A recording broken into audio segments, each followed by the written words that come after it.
Hello, and welcome back to the Professor RCM channel.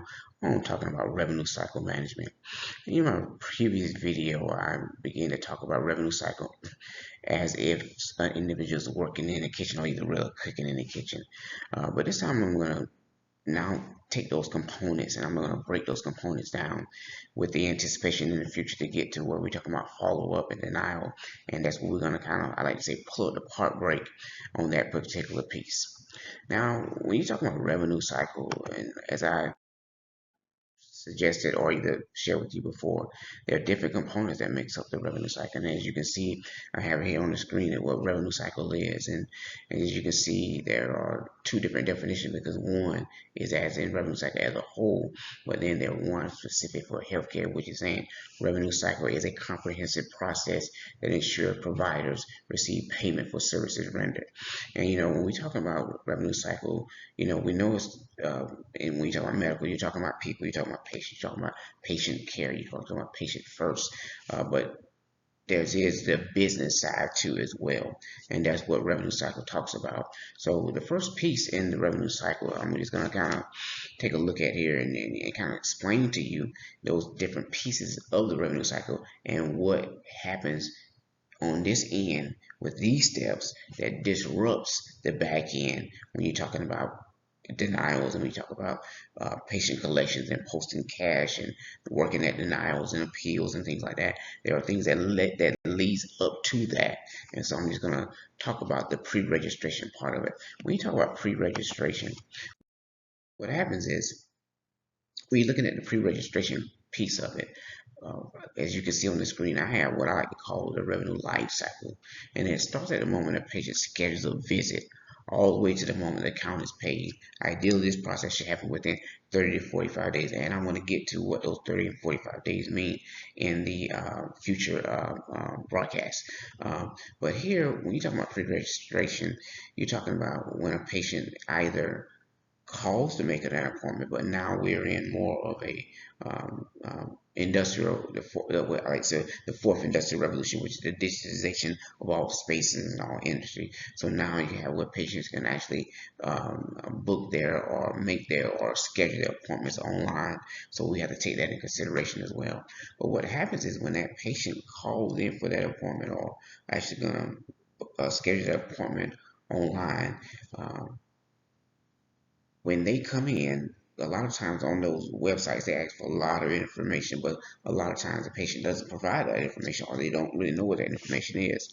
But I'm going to talk about the components or what that should be retrieved at the moment when that patient's calling in or registering in for that appointment. Number one, you're going to have to get the patient's name correctly.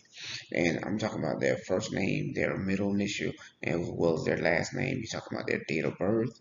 And the reason why I'm stating those components because if those particular components doesn't match what's on that patient's insurance card, then that's going to be a disruption in the healthcare or the revenue life cycle.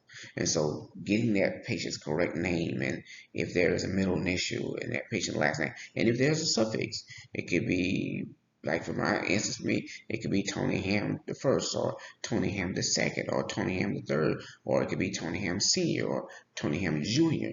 So how it is listed on that card is going to determine if this is going to be able to go to the next step, if I can say, because I'm going to get into all the components of what could happen, when those things are wrong. But even so, with the name, once again, if it's a junior, it's a senior. If it's the first, it's the second, it's the third, or if they have a middle initial. All those things come into play when you're talking about getting the correct information. Getting that date of birth, is huge. It's huge because if you don't have the date of birth, that claim will not go out. It's going to hit.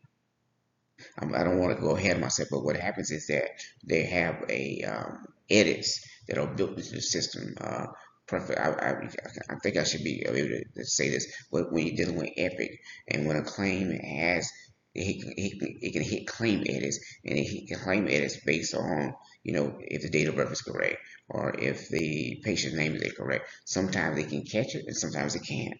And so I'm going to talk about, clearinghouse when it goes out of the door. But we're going to get into that a little later. But I just wanted to make sure that I dive in on this patient registration piece. And then there's one other component, which is probably the most important component, is getting that patient's insurance, making sure you put it exactly as it is on the card. If it's a PPO, if it's a HMO, if Medicare traditional, if it's an Advantage plan, if it's Medicaid, if it's a commercial Medicaid program policy. You want to make sure that you're getting all that information right, because if it's not in there correctly, it will cause a disruption in what we call the clean claim avenue, if I can say, or boulevard.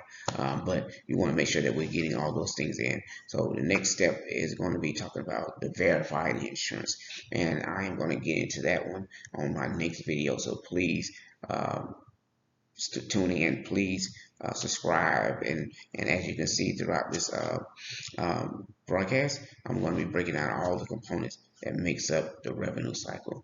And once again, thank you for tuning in, and I am the professor of RCM. Thank you.